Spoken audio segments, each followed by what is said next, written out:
stuff when we get a delivery in. And on the food side, it's your more nutritious food: peanut butter, beans, rice, macaroni, that kind of stuff. So all of the clothes and the kitchen utensils and all this is silverware and all have been donated. This is all donated. Food. Everything here is The donated. only different, thing yeah. we buy is food. Wow. Okay. And we do spend a little bit on diapers, but not, we So don't. what we get in is what we put out. And sometimes there's lots of pots and pans, sometimes there's not any. Sometimes there's lots of dishes, sometimes there's not. What's the best part of your work? Being able to talk with our people, converse with them. That's the best part, meeting them face to face. That's wonderful. You really have to rub shoulders with the poor. It will change you. And so that's the one thing, It's wonderful that people send money, and yes, and that's needed, and all that's fine. But we encourage you to really rub shoulders with the poor. You will learn a lot about yourself, and they will teach you many, many wonderful lessons about life.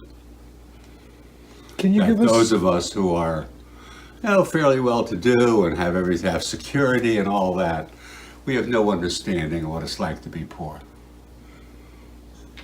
We have no understanding of what it's like to never be affirmed, always be considered, it's those people. And you begin to realize that we're partially responsible for calling them those people. And I don't care what your religious background is or your philosophy of life is, but they're all, I think, based on the same issue, which is care for other people. And I'm afraid that some of us fall short. For sure. Can you give us an example of a time when maybe someone poor touched something to you, or taught you something that, or made an impression on you, or said something that? Let me think. All the time. Eugene. Yeah. Lots of different stories. Okay. Eugene was a guy living in a house by himself, and he was a retired miner, disabled, living on not even $600 a month probably back then. And Eugene had a leaky roof. And when I went to check the roof, and I needed help with, and when I went to check the roof, this wasn't just a leaky roof. I mean, it was like it was encouraging the rain to come in. So he couldn't use his bathroom, he couldn't use his bedroom, he couldn't use his kitchen. He basically was left with one room with a coal stove in the corner. The room was covered with black because of the coal stove. And he had a very bad back. That was his disability from the mines. And he slept on a ratty couch with a piece of plywood on it. And we, a group of volunteers, not necessarily myself, went in there. And I kept saying to Eugene, so he went in to fix it. But anyway, when I visited Eugene, I had to be very careful. I kept saying, well, I don't know if we can afford to fix this. I don't know if we have the people to fix it. I don't know anything. Don't count on anything.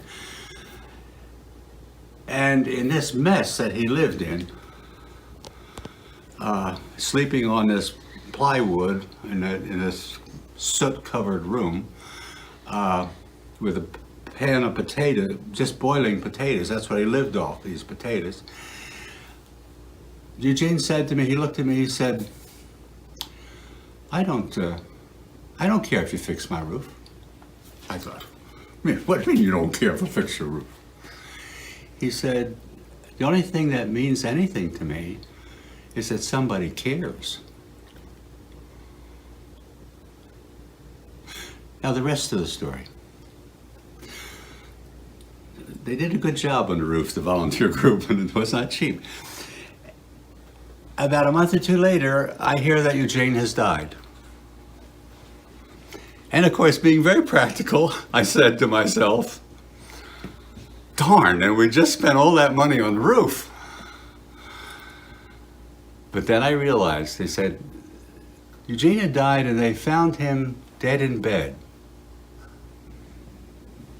I thought, that was the greatest thing I've done in years. Eugene died in bed, not on that ratty couch on a piece of plywood.